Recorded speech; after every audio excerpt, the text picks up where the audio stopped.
Hello， 各位，我叫積積，多謝你睇呢條片同埋訂閱我。今次呢又去咗深圳食嘢啊！我哋呢今次就去咗呢個三出山，就喺卓越中心嗰度嘅，就食火鍋。聽聞佢都好高質素㗎。記得喺大眾點評嗰度呢攞咗位先啊！如果唔係就有排等。我哋一早攞咗㗎喇，都要等成個鐘先可以再入去啊！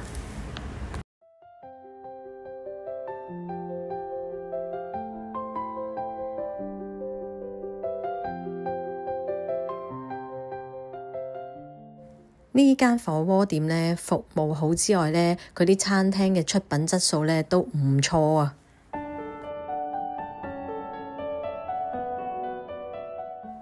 樣樣擺盤呢都好精緻啊，價錢又唔貴喎，值得嚟試下。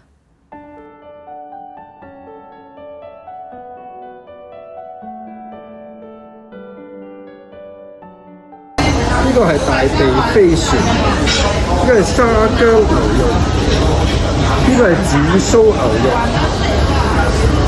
呢個係鴛鴦鍋啊！一邊係牛骨湯，一邊係南香辣湯。呢個係好明顯一個叫做黑豆腐啦，淡水黑豆腐啊！好，咁跟住咧，呢個就係菌菇肉組合，OK， 好似藤椒牛咁啦，好明顯啦。咁跟住呢個就叫做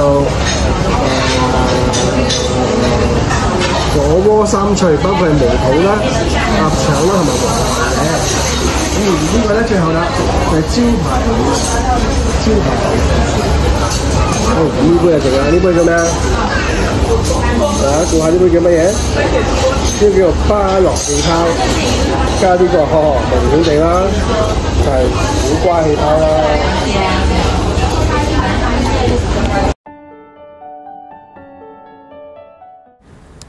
我哋3個人嚟食咗643蚊人仔，佢嘅質素啊、環境所有嘢呢都好值得呢個價錢啊！聽聞呢間店嘅甜品呢都好吸引㗎，但係我哋嗌嘅時候原來要等半個鐘頭啊！我哋實在冇時間等，咁唯有下次先啦。整體餐廳質素呢就服務好、食物好，樣樣都好好啊！